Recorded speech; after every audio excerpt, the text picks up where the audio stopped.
We're here today with Julian Van Winkle. This is my friend Alan Coletta. We're in one of the warehouses, and these barrels are, I guess, in this Buffalo Trace facility. Each warehouse, or how many warehouses are there? Each one has different products, Different products, floors. different size warehouses, different. The new ones that they're building are metal clad on the outside, wooden ricks inside, like this one, wooden floors, wooden ricks, and they hold almost 48,000 barrels, where this warehouse probably has about 18,000 barrels in it. Wow. So they're different construction, which creates different flavors depending on the construction of the warehouse, whether it has a wooden floor or a concrete floor, and certain tin walls, metal walls with wooden framing and so forth. So they all have different. That's our terroirs in the warehouse. That's where we create different flavors of the same whiskey in the same barrels, pretty much. Are there any Buffalo Trace products that go out without a group of tasting, like a human tasting? Yeah, I think the larger brands, where they dump thousands of barrels at a time, like I'm thinking Old Charter and Benchmark, and but all the high-end brands, Buffalo Trace and Eagle Rares, and our whiskeys, all the Van Winkle whiskeys, we taste every barrel, or someone does at the tasting lab. Some of the Buffalo Trace products, the Blanton's pretty popular now, and I guess we took a picture up at the top of the hill of the old Blanton Party House, maybe. Mm-hmm. Yep, that's where Mr. Blanton used to live. It's all still single barrel, right? So if it doesn't make the cut, does that juice then get blended into something else? Yeah, Buffalo Trace? they'll use it for something. They have some younger whiskeys that if the whiskey isn't accepted at the Blanton's level or Elmer T. Lee or Buffalo Trace, they'll use the juice for a younger whiskey where it's going to be blended in with thousands of other barrels. So it's really we saw Rock Hill Farms in Delaware last year. We got a couple bottles for the restaurant. None this year. Are those sometimes one-off brands, or is that something that will stick around, like a Rock Hill Farms or something like that? Well, being a Buffalo Trace product, I'm not 100% sure how all that works, but those Rock Hill Farms, and that's been around for several years, and it's a very small brand, and they keep it, but it's a special tasting of certain barrels that they put in that brand, and so it's very limited. So it's hard to find that. I haven't seen any of that on the shelves for years and years. Well, let's get back to your brand. So there's 4 mash bills, right? Is that true for all of your products? Like if mash bill 3 is for Pappy's, are there other 3 mash bills for other Buffalo Trace products, or? Ours is the wheated mash bill, which is there's just one here at Buffalo Trace that they make for Weller and all of Van Winkle whiskeys. Okay. Is that called mash bill 3, or? It's no number to it. It's just called wheated mash bill, which is corn, wheat, malted barley. And then the Buffalo Trace has 2 rye bourbons, corn, rye, and malted barley. One has more rye than other in the recipe, so it's going to have less corn and more rye in 1%. And mash bill 2 would have a little more corn and less rye, probably. So that's how they vary that one. And then the others is just a rye whiskey, which we have also in Sazerac. And so when it comes off the still, based on your wheated mash bill, you know that it's going to come off at a certain percentage, or once it comes off, you then determine what year Pappy's it could possibly go into. Well, we'll make so many barrels each season, spring and fall. And one of the ladies here at Buffalo Trace, who's been here forever, we've been here with her for 20 years, and Christy's been here that long, so she has a computer program that says, okay, we're making 1,000 barrels each season. 150 of these will be 10-year, 150 of these will be 12-year someday, and so forth. So she knows in her computer when those barrels go into the warehouse, and they're not going to move for that period of time, what they're going to be down the road. Now, if the market changes and old whiskey is not popular anymore, she can alter that as the market changes and things, happen. But at the point they go into the warehouse, that she knows exactly. We know how many barrels we'll have. Say, if we make a barrel of 10-year-old today, we know in 10 years where those barrels are and what they'll be used for. Alcohol content wise, it's all going to be the same whiskey in the barrels. The 23 is the same comes out of the same pipe as the 10-year-old does. It's just aged longer and a different proof. We adjust the proof when we bottle it. So the proof goes up in the barrel. These barrels, if it's really hot, we don't keep ours on the top floors of warehouses because it's going to be there so long. Ours are stored on the middle of the cooler floors because it's going to be there for quite a while. So it will get too oaky and too over woody.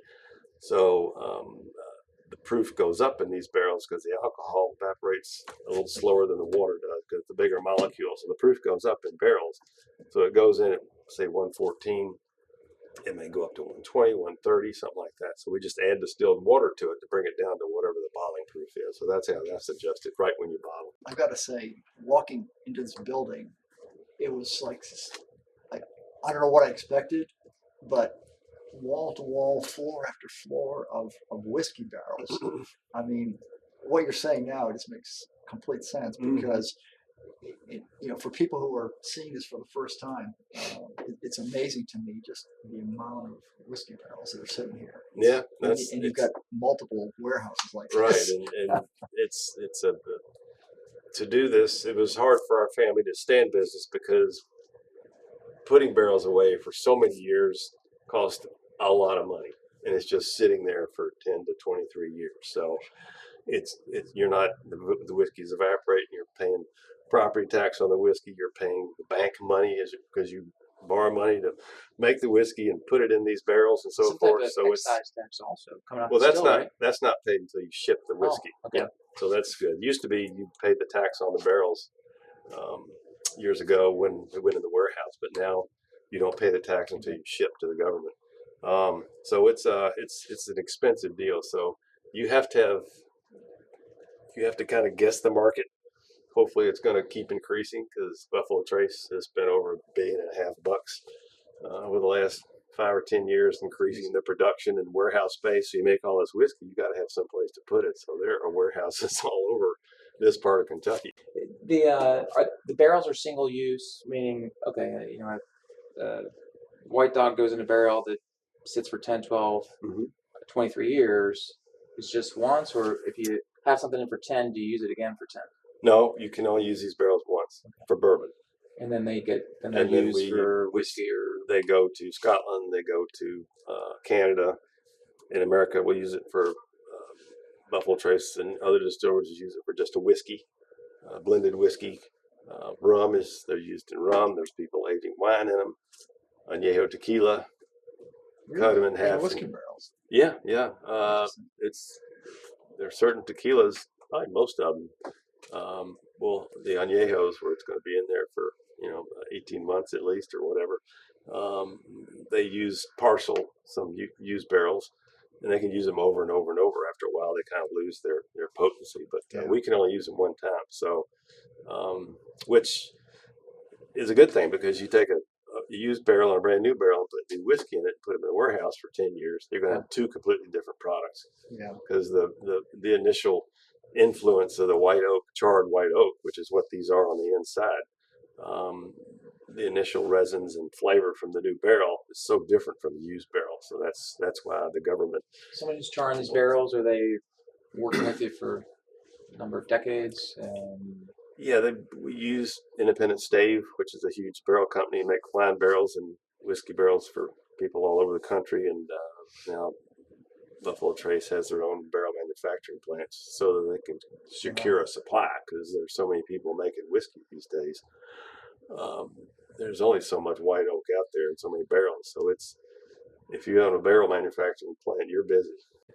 We often hear, beyond resilience and good business sense and everything like that, but you're expert, expert palate.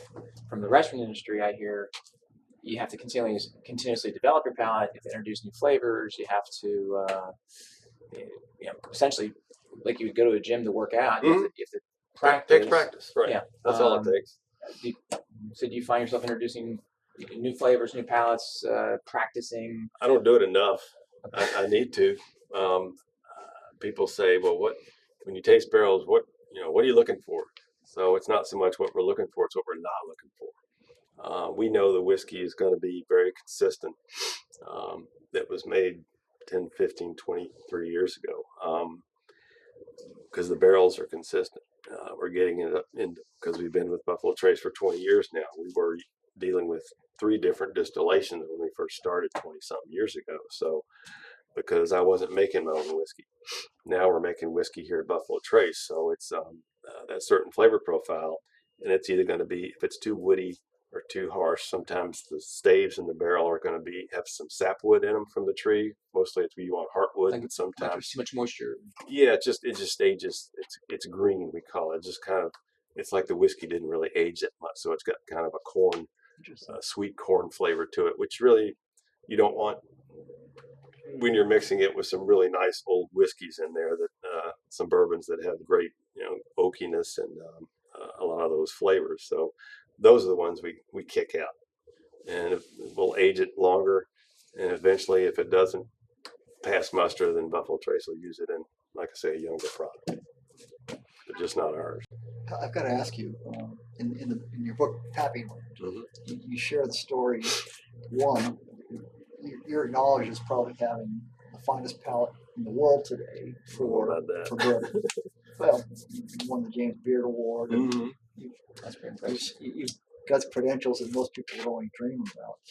But going back, I mean, you share a story in that book. I don't know if it's worth for the viewers just to talk about. I think you were 12 years old at the time, and you. Oh, right. I wasn't 12 because I was driving to the distillery where I got soaked in the whiskey. Yeah. 13. Kentucky is probably 13. Yeah. Oh, yeah. That was kind of an aha moment, I called it, where I was working in the cooper shop. Whereas these barrels, as you can see, some of them have some, there's some leakage here, but there's enough sugar in there, it'll just stop leaking. But some of them, the staves will be defective and they'll eventually start leaking. So back in the day, you would take the barrels out of the warehouse, empty them at the cooper shop, and take the barrel apart, put a new stave in there. So I was filling that barrel back up. I was anywhere from 16 to 18 years old, I guess. And I missed the hole when I turned it on. The whiskey went everywhere, all over me. I was covered in 120 proof alcohol. But that's when I got an idea, wow, this stuff is really good, because I can, I was bathing in it basically. But that's when I kind of noticed it. That was your aha moment. Yeah, because I didn't drink. You drink beer when if you start drinking alcohol usually. But in our family, we did have some whiskey when you had a sore throat or a cough, because Dad would give us a little bourbon, with really good bourbon, by the way, with a little lemon juice and honey in it. But I probably never really had a sip of whiskey by itself, so that was the first time I really got baptized in it, so to speak. But that kind of stuck with me. So that's kind of the flavor profile we've been looking for all these years. How long have you been tasting to bottle it? Even when you were still working with your dad, or no? No, I never did. Back then, that was just kind of a summer job, and I didn't really start working for him until after we sold Stitzel Weller. After sold the distillery in 1972, and started working for him in 1977 when he was just buying whiskey that he had made at Stitzel Weller and some other barrels, because bourbon was available everywhere, because bourbon was not popular then. There were excess barrels all over Kentucky, so it was easy to find whatever you wanted. But he was just buying barrels, and he was bottling at Stitzel Weller, and I was helping him there. And we didn't. The whiskey was always good, so we didn't sit down, and we didn't have to worry about a bad barrel. Was there a moment when you were over here in Lexington? What town is it again? Lawrenceburg. Lawrenceburg. Yeah. Larryburg, we called it. Larryburg. When you're over in Larryburg, that you decided you'll do a 10, a 12, a 13 rye, 15, 20, 23. There's no science. There's no big board meeting, because you're looking at the board back then. I was it. I was just doing all this by myself with some help eventually with my son Preston, who joined me in 2001. But I started with a 10-year, and then someone came to me with an idea about the 12-year label, so I came up with the 12-year because we had the whiskey available. The 15-year came about because probably we had some excess whiskey that wasn't sold at 12, so we had 15-year-olds, so we'll sell it a 15-year package, and that was back then was in the squatty bottle with a long neck, which eventually we made it into the Pappy Van Winkle bottle and package. But so it was very unscientific, unplanned. It just kind of happened. The 23 was the last one we came up with. It's because we had excess whiskey back in the mid '90s, so we created a 23-year-old, really kind of a super premium level, which is probably one of the most expensive bourbons on the market back then, which was only maybe $70 or something back then. Yeah. Tell some of those funny stories from summers in Michigan. And Oh, geez. Well, we've been going up there a long time, so I don't know where to start. I have to think about that one. when they're young, I mean, the Pappy Land book is like when the girls out, they got in trouble or something. Oh, yeah, they got. Oh, this is good. Nice alcohol story. Perfect. They went, to a party, and they're probably 18, and they're walking home because they've obviously had a few drinks, so they're walking home. They're not going to drive home, even though it's 2 miles maybe, and it's a small little area. So the little Barney Fife police people see them walking down the street, and girls, what are you doing? Well, we're walking home. Okay, what have you been drinking? Oh, yeah, I guess. That's why we're walking home. So they cited them, put them in the local paper for, Carrie Louise Van Winkle and one of their friends was Walking home. Overserved or whatever. Yeah, because they're trying not to drive home. They're trying to be good citizens. But the little town police guy said, well, we're just going to make a point at these kids. So anyway, you can't win. What town is that? Harbor Spring. Don't tell anybody about this, please. I could We swear. want it to be a secret. I could swear it was published already. I think Wright Thompson. I think it's a little late. Is there international distribution of your product? About 2% goes outside the country. Where's it go? Far East? No, hell no, not one drop. Okay. Really? It all goes to, most of it is the UK. We have a distributor there. Europe, a little bit to Canada, Australia.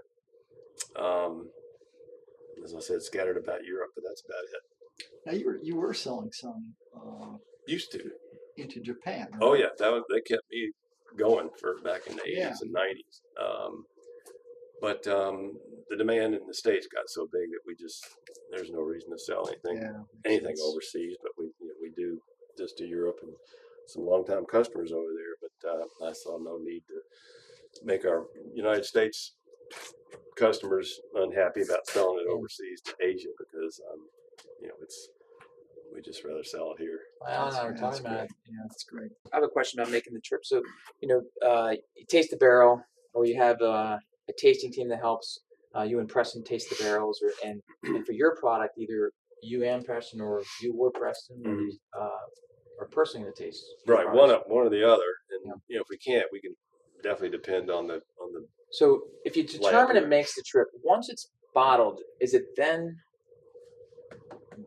can it then change ever?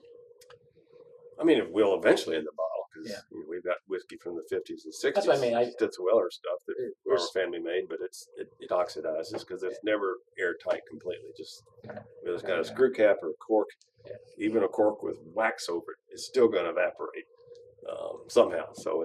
But it takes a long time to change. It seems like bi-weekly, we'll get a request from somebody to find out about this old Stitzel-Weller bottle that they found in their grandparents' house or their dad's house, mom's house, because they passed away and they're cleaning stuff up. And it's like nobody ever drank these bottles back in the day. It's like today, nobody drinks it. They just buy it to hang on to it. It's frustrating. Yeah. We make it to enjoy it. I've seen the Scotch tasters, have an eye droplet of distilled water. Mm-hmm. So they'll have a little bit of the Scotch. They added eye droplet of water, opens up a bit. Mm-hmm.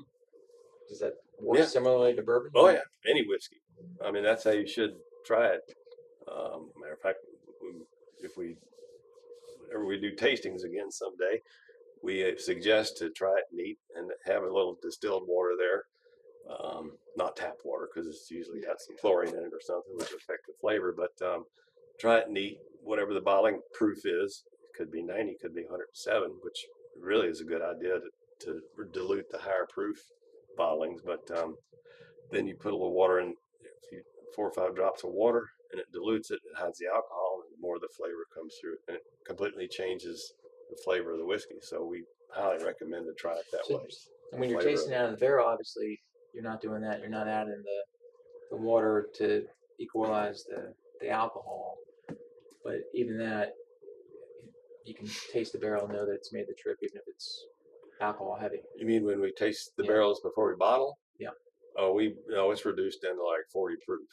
Oh, Yeah, they put a lot of water in there okay. because you're tasting a lot of barrels. Okay. And if you tasted a barrel proof, your palate's gonna get burned down in 10 minutes. Oh, interesting. Yeah. So and you can still get a good idea if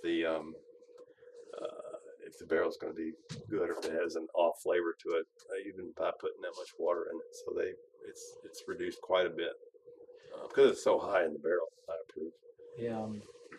Is it 30, 60 straight working days of that, or is it twice? Did you say twice a year? Well, we have six different ages, including the rye. So we'll and some of them take 2 or 3 days to taste each age because there might be 300 barrels or something. So it'll start in the spring and we'll taste all the way through the summer and bottle in the fall. And once we have everything bottled, then we know how much to allocate. How much? So a half a year taste. Yeah. Just off and on throughout the year, whenever the barrels come of age, whenever they have